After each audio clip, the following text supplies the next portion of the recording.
Summing disks instead of rectangles. Take a cylinder, a disk, its volume, area of the base, times the height. Pi r squared h. I can think of this as being a rectangle rotated about the center axis.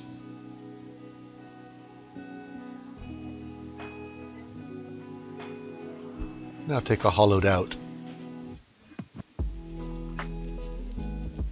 There's an inner radius and an outer radius. Subtract off the small one, and there's my punctured disc.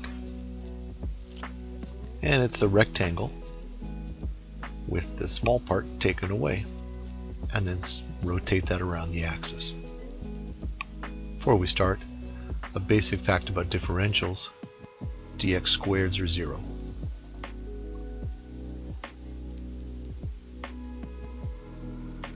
I'll sketch it real quick. If we have a Riemann sum, bunch of height numbers times delta x, just intervals 0 to 1, keep life simple. So when we lay down our partition, every element is 1 over n in size. So I have n times the average number times 1 over n, and it's the average number. Drive n to infinity, and that average stabilizes. So if I put a dx squared term on, n times the average number, 1 over n squared. So now it's the average number plus the average number over n. So now when I drive n to infinity, that term drops out in the limit. So dx squared is always 0.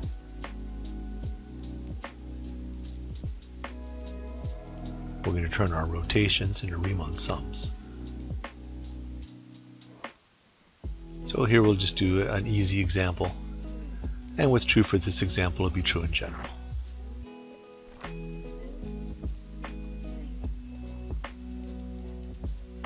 Do a sketch of the function,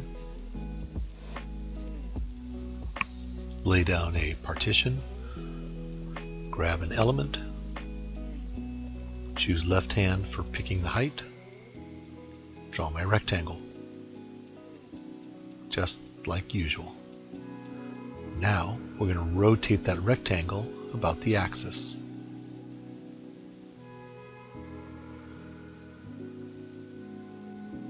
And I get a cylinder. The radius, 2x.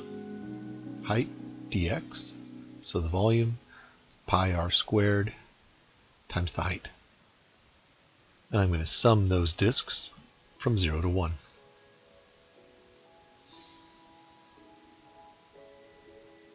Fundamental theorem.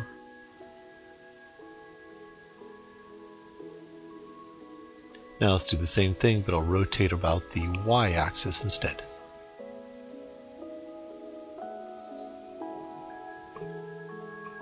Redraw my figure.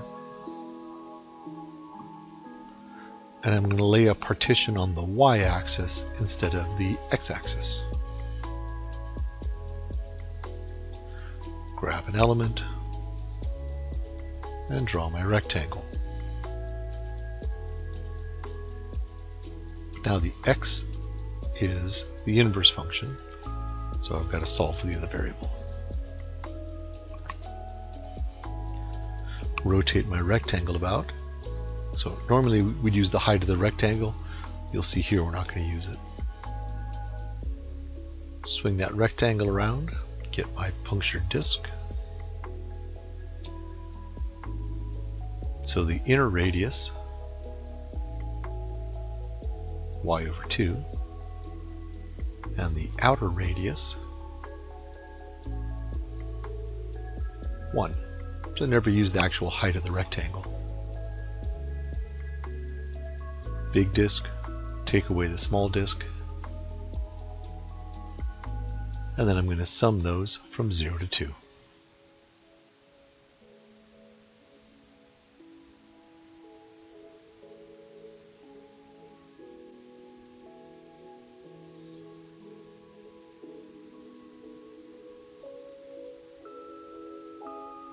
Fundamental theorem.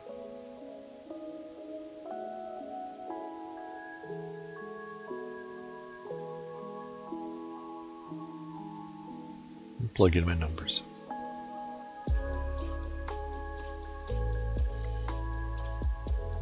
Coincidentally, I'm getting the exact same volume.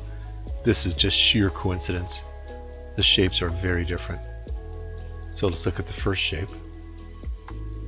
Area under the curve, rotate about the x, and it is a cone. For the second one, the area under the curve, rotate about the y.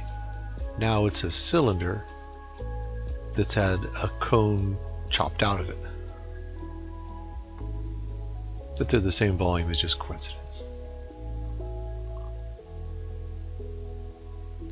Let's do the rotate about the y-axis a different way.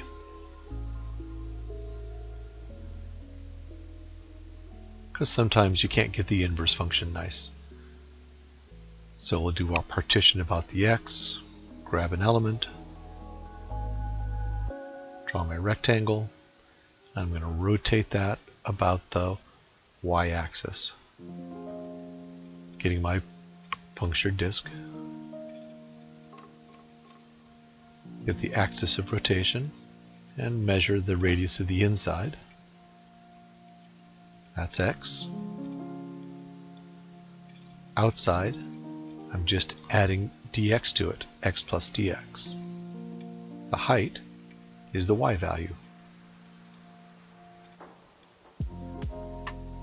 Big one minus the small one. This is not a Riemann sum style volume though, so I need to do a little algebra.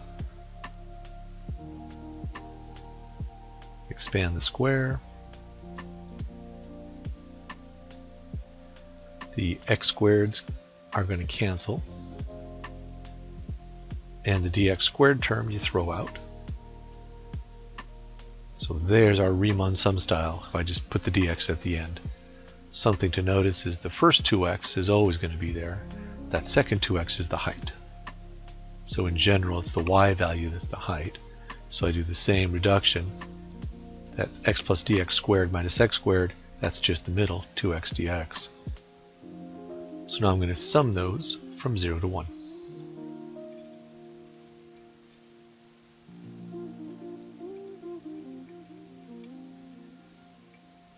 Fundamental theorem. And there you go. So the two different ways of finding volumes, depending on your personal preference really. We're always starting with a Riemann sum, so we have some rectangle on a partition.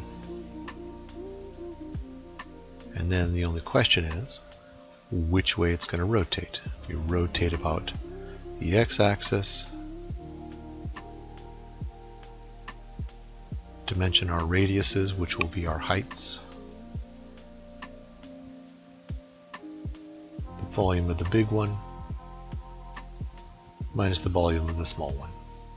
And it's already like a Riemann sum. If I'm going to rotate about the y-axis instead, then when I measure my two radiuses, my first radius is x, and the second radius is x plus dx. The height is the difference in the heights. Volume of the big one minus volume of the small one. It's not a Riemann sum, so I expand, collect, throw away the dx squared, rearrange it to make it a Riemann sum-like.